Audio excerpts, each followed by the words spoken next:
What's going on, you guys? Welcome back to Daniel's Stock Bites. Here on this channel, we feature high growth tech stocks in 2 to 5 minute video segments. If you're interested in these kind of videos, consider subscribing to my channel today. And today in this video, we're talking about a new stock that I haven't yet talked about, which ARK Invest just opened up their first position in.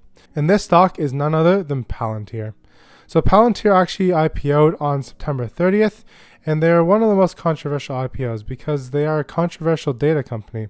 What they do is they have contracts with the government, and some of these contracts are a little bit controversial because they have to do with personal data.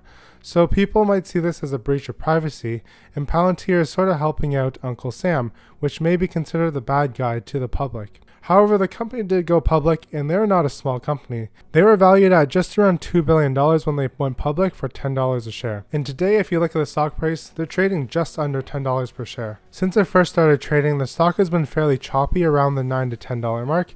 However, today it just retraced back to its all-time highs of close to $10 per share.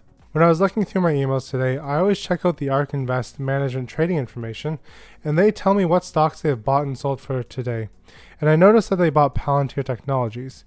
And since Palantir is a new IPO, and I've been looking at these emails for the past couple of weeks, I haven't noticed them buying into Palantir except for today. So I went over to ARK Invest website, and I went to the ARKW fund, which they bought Palantir in, and clicked on the fund holdings. We can see that they don't hold Palantir in this portfolio as of October 14th. And today when I'm filming this, it's October 15th. One other thing to note is that their smallest position is Wix.com, and they have $13 million in Wix.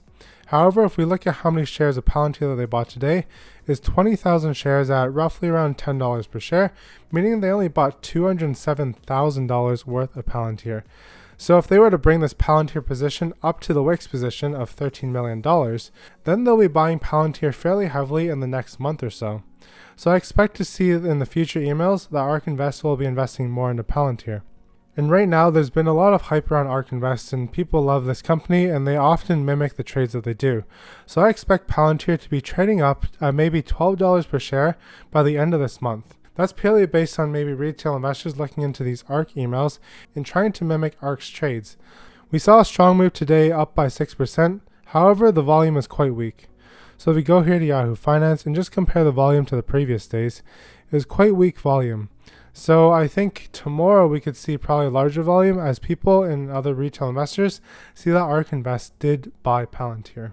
So going forward for myself, I actually hold an option in Palantir that's expiring in 2023 for a strike price of $10. This is one of the safer options plays that I'm taking, giving myself ample time for Palantir stock to appreciate. I think worst case from Palantir, it won't drop much below $10 per share.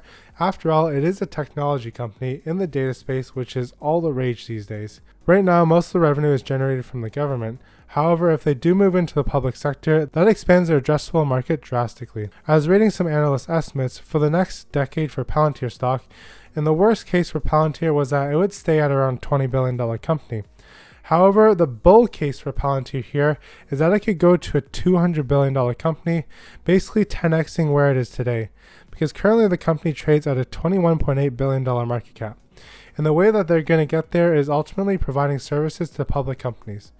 Palantir has a very strong development team, and they have a very strict interview process for people getting into Palantir. Right now, I believe they're the top software developers in the Silicon Valley, and I know this because I went to Waterloo Engineering, and a lot of the best software developers went to Palantir as a co-op. So I have no doubt in my mind that with the bright talent they have, they can definitely push this business forward and service a wider range of customers. Anyways, that's my take on Palantir. Let me know what your thoughts are down below in the comments. As always, smash the thumbs up button as well as subscribe and hit the notification bell if you're new to the channel here. And I'll see you guys in my next one.